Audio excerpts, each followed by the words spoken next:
Medina is abuzz with beekeepers from all around. Many keep bees for the honey and the beeswax, while others try to do their part in helping bee colonies survive. We sent our photojournalist George Payamgis to the swarm. Well, this is our second shipment of packaged bees in from Northern California. We have 3,600 packages in this season. That's 2 full semi-loads every year. 36 hours ago, they were in California. They come through the Rockies, they come through the desert. We had beekeepers in this morning from Connecticut, Michigan. Don't sweat fast, don't like sun. Yeah. How long have you been keeping bees? For about 10 years. I'm a newbie. My first time. Well, we learned from my dad. Yellow is the color for this year. Queens that get a yellow mark on them. The light one is a cordet and the dark one is a carnole.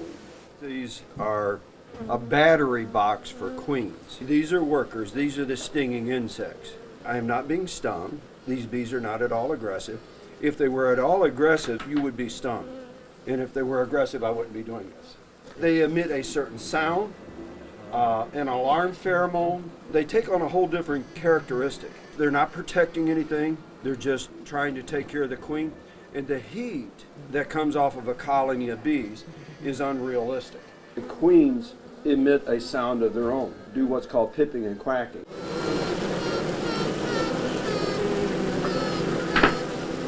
It's a family operation. Because we're losing so many colonies of bees, and without the bees, we're not going to have much of a food supply. So I figure we'll do some bees. My kids wanted pumpkins, and I planted pumpkins. We had pumpkins, but not a lot, no bees. Next year I got bees, and I had so many pumpkins, I was giving them away. You know how hard it is to have colonies survive. And I thought I might as well, just see if I can help out. Well, now I'm doing it for the honey and selling at the farmer's market.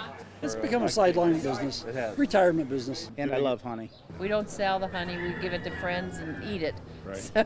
Everything's all set up, ready to go. All I got to do is spray them down a little bit with some sugar water and release them. There you go. It's the #1 killer of honeybees. Fully 1/3 of the bees die in the state of Ohio every year due to the varroa mite. The mild winter is a very good thing when it comes to beekeeping. And the freeze and thaw temperature really doesn't affect bees whatsoever.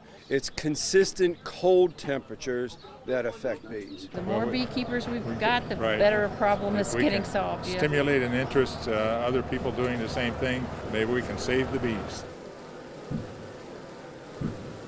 Isn't that just wild? That was Queen's Right Colonies in Medina County, and George, who did that story, was telling me that people come in from the East Coast to come and get their bees from that place because yeah, and I don't know if you noticed, they said they ship them from California, so they meet here and then they continue on and have their beehive at home. Wow, that's very impressive. It's one of those things we were talking like while that was going on and while we were watching that, where it's a special person that does that, because it would not be either of us at all. I want to save the bees. I just don't want them buzzing around me. And I love honey too, by the way. I know. Lots going on today. Of course, we talked about this earlier. It is